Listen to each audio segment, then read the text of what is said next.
Welcome back to Pixels Past, the podcast where we dive into origin stories of the video games that shaped our childhoods and our adulthoods too. My name is Nick Baldwin, and I've got my co-host with me. What's your name so everyone knows who you are? Tristan. Tristan Armada. Awesome. And today we're sliding behind the wheel of a Ferrari Testarossa, and we're racing down palm tree lined highways in one of the most iconic arcade games of the 80s, Outrun.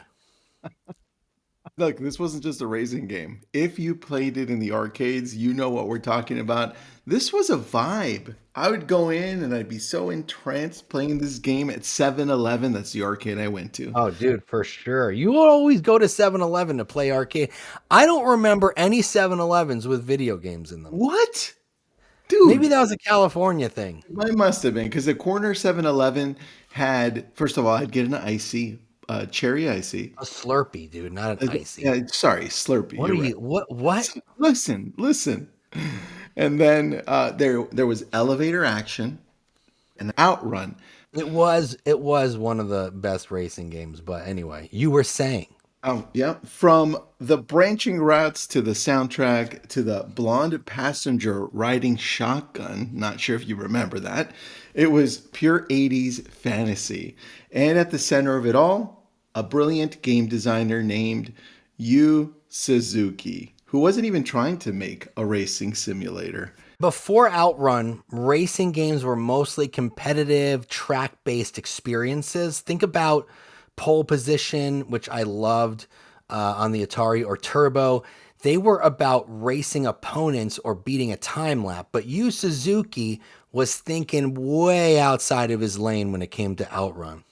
Exactly. Listen, Suzuki didn't just want to make another racing game. He wanted something more immersive and he wanted to experience or capture the fantasy of driving through these gorgeous landscapes with the top down and your favorite music playing. The idea came to him early in the 80s, the 1980s, in the 19th century, as my kids say, when he realized that players weren't just chasing wins, they were chasing feelings. He was inspired by Western culture, Hollywood films, even European travel. Suzuki was obsessed with realism and aesthetics. His approach was, what if you felt like you were on a European road trip? Look, he wasn't just guessing about how Europe felt or looked. He went there. Suzuki had a couple of Sega team members that he said, you know what, we're going to Europe. We're going to get a BMW. We're going to start in Frankfurt and then drive through the Alps. And then we're going to go to the south of France. Nick, I think we need a trip. I Anyway, like this idea. I I like like it. this idea. You know, I have an idea for something and we need to go to Europe for it. They took a lot of pictures, a lot of footage, studied the architecture and the layout of the roads, the lighting, everything. You know, I think we should re-record this podcast after we go to Europe You know so we what? understand this I game a little bit more. I need to taste the Italian soda. That trip shaped the look and the feel of Outrun. You'll notice how each stage has distinct scenery, beaches, stone tunnels, windmills, deserts. It's basically Suzuki's travelogue rendered in pixel form.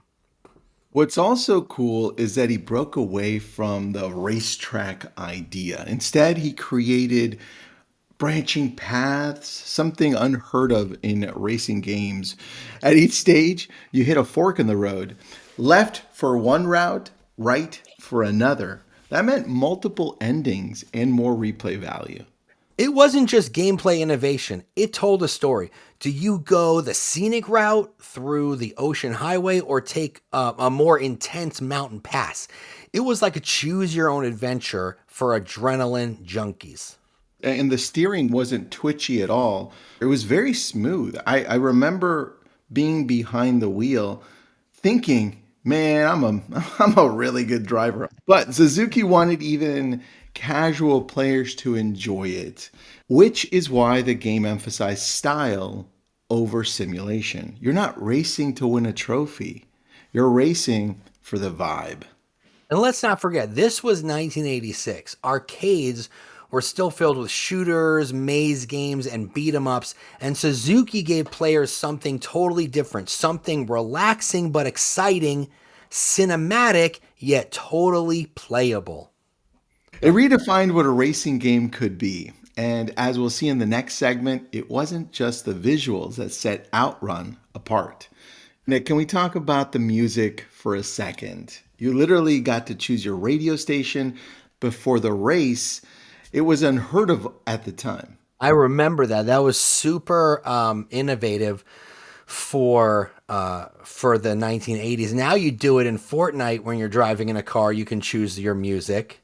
Uh-huh. But in Outrun, you had three songs: the big hits of "Passing Breeze," "Magical Sound Shower," and the legendary "Splash Wave." Each one composed by Hiroshi Kawaguchi. I don't know if you remember, Nick, but the steering wheel cabinet setup, man, that was beautiful. Some versions had a hydraulic movement that tilted as you turned. You felt the curbs, not just saw them. I never tested that one out. It would move back and forth. Okay, so everyone remembers that red Ferrari Testarossa Spider. It was Suzuki's dream car. And yeah, so they didn't exactly ask Ferrari for the permission to use it. Ferrari eventually sued Sega, but by then, Outrun had already become a legend. I mean, I would think that's free, amazing publicity and advertising. I would assume that, I don't know if Ferrari sales increased. I mean, Ferraris are very expensive cars, but I would assume they weren't using it in a detrimental way. But to avoid more trouble, future re-releases of the game had to redesign the car. But let's be real, everyone still sees that Testarossa when they think of the game. Outrun wasn't just about speed, it was about freedom. It changed the way racing games looked and felt. Before Outrun, racers were all about laps and timers. This was about escapism.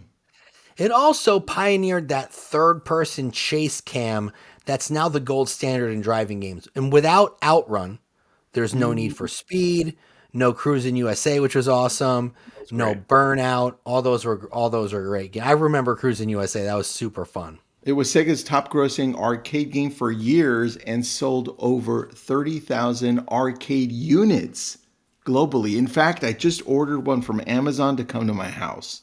Let's hit the brakes for a trivia pit stop.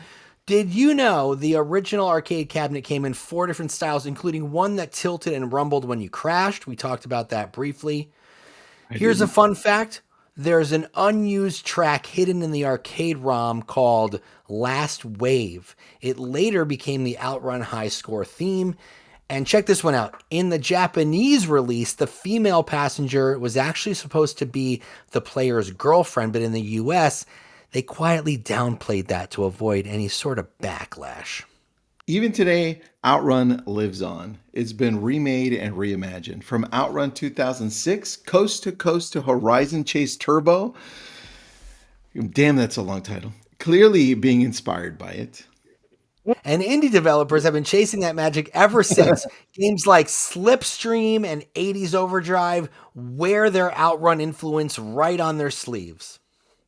So, what made Outrun special? It wasn't just the car or the music or the tech. It was the feeling that it gave you, like you could chase the sunset and never hit the brakes. It was a summer vacation in a machine. For me, a daily summer vacation at 7-Eleven. But it was it was also a love letter to speed, style, and escape. And almost 40 years later, it still holds up. All right, well, it is time to park this one. Make sure that you're subscribed and following us for more deep dives into games that shaped our lives. And leave us a review if you love this episode. Tell us, what was your go-to song in Outrun? What was that one? Magical Shower song? And then Splash Wave. I need to look up Splash Wave. Yeah, that should be a good one. Until next time, keep your foot on the gas and your heart in the past. This is Pixel Pass signing off. See you later.